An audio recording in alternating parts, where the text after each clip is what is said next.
Howdy, this is a video on connecting the dots, empowerment with patterns. So this series is all about connecting the dots with various pieces of WordPress, and this one in particular is about patterns. So who are you? I am a WordPress product liaison at Automatic. My name is Anne McCarthy. So what can you expect from this video? A quick reminder of what patterns are, an overview of the pattern directory, examples of various ways to use patterns, and a look at what's to come. So what are patterns? As a reminder, block patterns are a way to set up layouts of blocks through themes and plugins. If you think of a block as a single piece of wood or nail, a pattern is like a ready-made picnic bench that you can use. So they save you time and give you access to beautiful designs. So what's a pattern directory?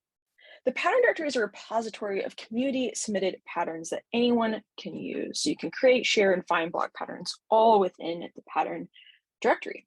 So let's take a look now at what it means to actually create one, because as part of this video, I want to encourage you all to actually share your designs and help democratize design. So in this case, we're starting from the pattern directory and we'll just click create a new pattern.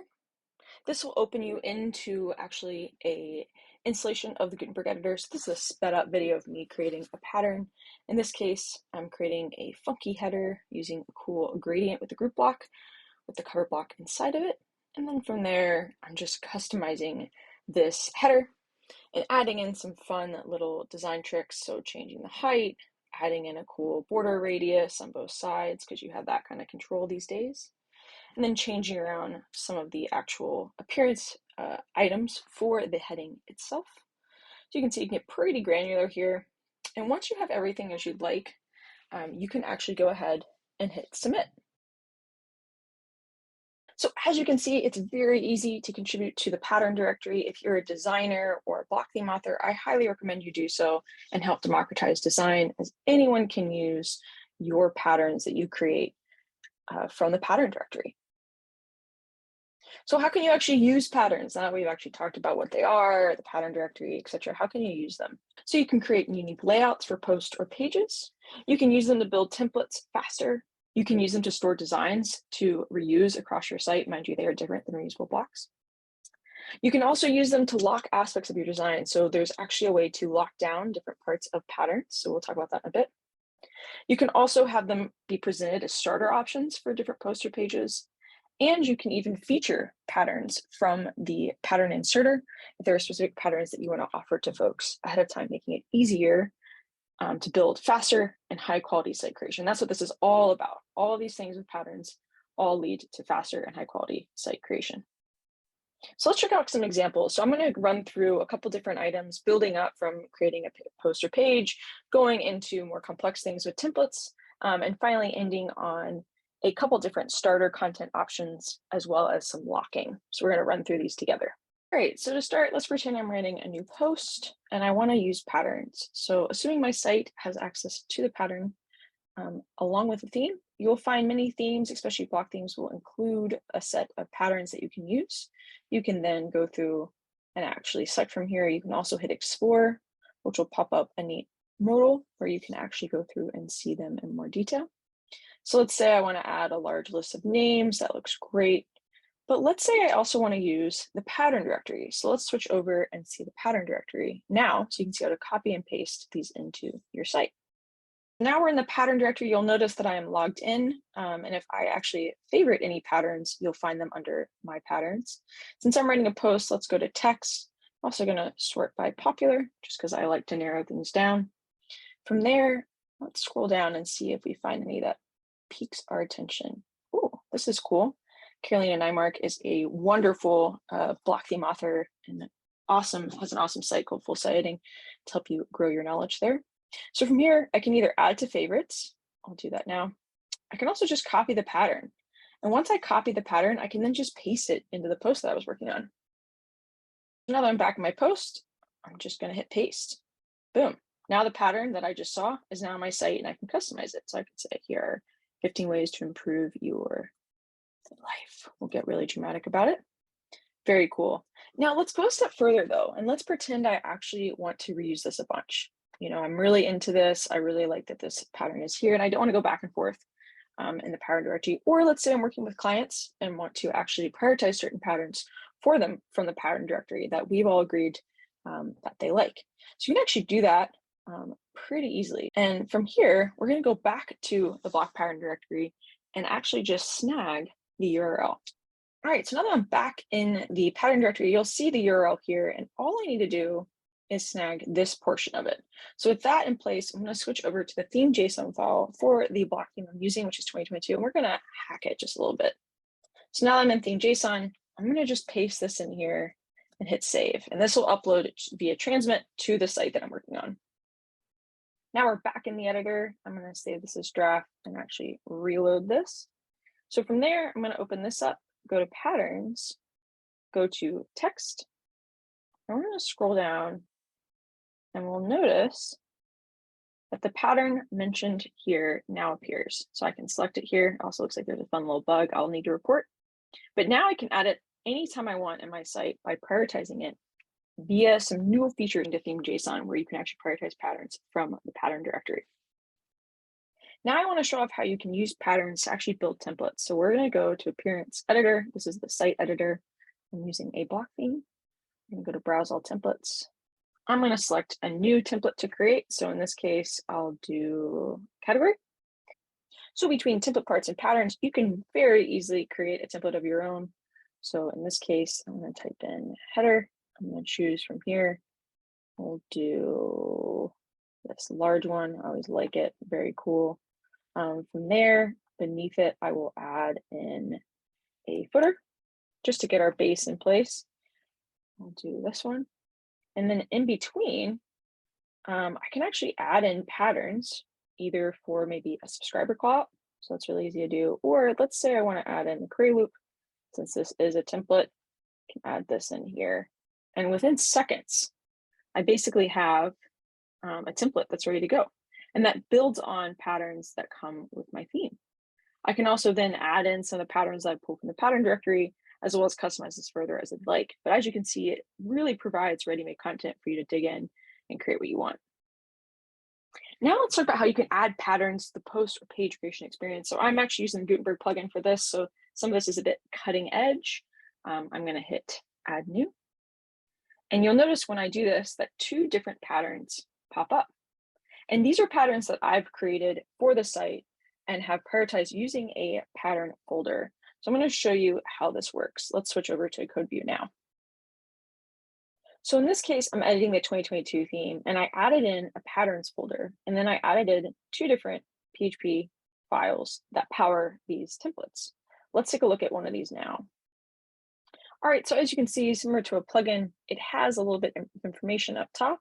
And from there, what follows is actually just a copy and paste from the code editor itself from within the WordPress editor. So you'll see there's different lock attributes, which we'll explore in a second, that I've added. And you can change these as you'd like to true or false. You can also edit in the editor itself and then copy and paste the resulting HTML into this file. But you'll notice the key here is the block types. So if I add core/post-content, this will show up where I'd like it to whenever I'm creating a new post. So in this case, for post types, I have it listed as post, but let's say you have a custom post type, you could call it books, and the block type has to be set to core post content. There's more information in the description below, so I'm not going to spend too much time on this, but just so you can get a sense of it, all of this is just pasted from the code editor and very easy to edit as you'd like from there. So now we're back in the experience. You'll see the new event announcement is the one that we were looking at. I'm going to go ahead and select that one. And this automatically adds content into the post. You'll also notice, I'll open up list view, that several of these are locked. So this is a neat way to actually provide some locking functionality and to preserve some of the aspects of design. Mind you, anyone with admin access or edit access will be able to undo the locking. So that's something to keep in mind. The link below for the resources will actually go into detail about how you control who has access to lock and unlock, but this is a great example of a semi-locked design. So in this case, just the prevent removal is in place. I could also disable movement if I really wanted to.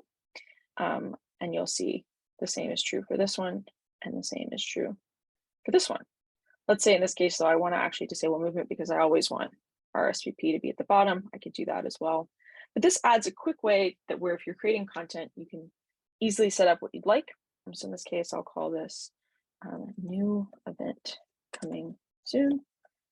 We'll add in a featured image just to show off this fun feature. So you'll see once I add in, the featured image automatically gets added to this cover block, which is pretty neat and part of the actual new post pattern.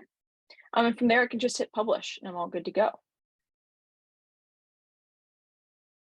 Now, let's say I actually wanted to edit what this pattern did and how it showed up in the interface. So I'll remove this. So for example, let's say I want to change the locking. So I want to actually disable movement for all of these. I can go through and actually edit this in the editor itself. So that's locked. And then let's say beneath here, I want to actually have list. And so let's say I want to duplicate that. I could then place it under directions. So that way, whenever someone's starting out, they both have details, directions, and then RSVP with a little list prompt to add in more information. From there, all I have to do is just go to code editor. And as mentioned, you'll see I can just copy this and we'll go back to our PHP file in the patterns folder and add this in. So now we're back here. I'm going to copy all this, delete it, paste this in, hit save. Now let's check out what this looks like just to make sure it worked. So now here I am again, adding a new post. I'll hit add new. So I'll select the new event announcement. And from there, you can see list is added and you can also see the locking was updated. So lots of possibility here to set a certain design as well as lock it down depending upon what you're trying to do. All right, now that you've seen these examples, I want to call attention to some resources. So in particular, I'm going to link to this below as well, but the following resource basically shows a lot of what's implemented in this video, including locking patterns, prioritizing specific ones, registering patterns, and more. It also links off to other guides. So that's part of why I want to recommend it. It's a great starting place to then build off of to do other things. Finally, to wrap this up, let's talk a little bit about what's to come. Once more, I will drop links in the description if you want to dig into this further. So these are in no particular order, but you can expect to see greater connection of pattern to specific contexts and transforms. What I mean by that is, let's say you have a pattern that you're using for the query loop block and you want to replace it, expect to see more patterns built in there. Same goes for headings or things like template parts or even things like quotes or buttons. Expect to see improved pattern insertion and discoverability, especially from obviously the inserter. So in terms of patterns growing, how do we actually make it easier to search and find what you need? You can expect to see more patterns integrated into more places, similar to what we talked about in the first bullet item. Access to the pattern directory from the inserter. This, of course, you'll be able to turn on and off. The ability to lock down edit access for blocks, including patterns. So I was showing off how you can lock actually the ability to remove or move different blocks within a pattern, but editing access is also on the radar.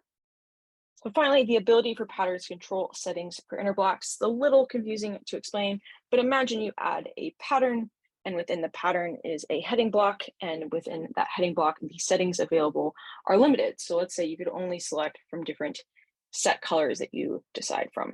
So just imagine that a pattern actually is able to control the experience of the inner blocks. So, and there's also more to come here. This is just a high-level list of things that are on my radar that I wanted to share with you. So as always, thank you so much for watching. I hope this helps you have more awareness of what you can do with patterns, as well as get excited about the future. To stay in touch, you can find me at nomad.blog or at Ansazu on Make Slack.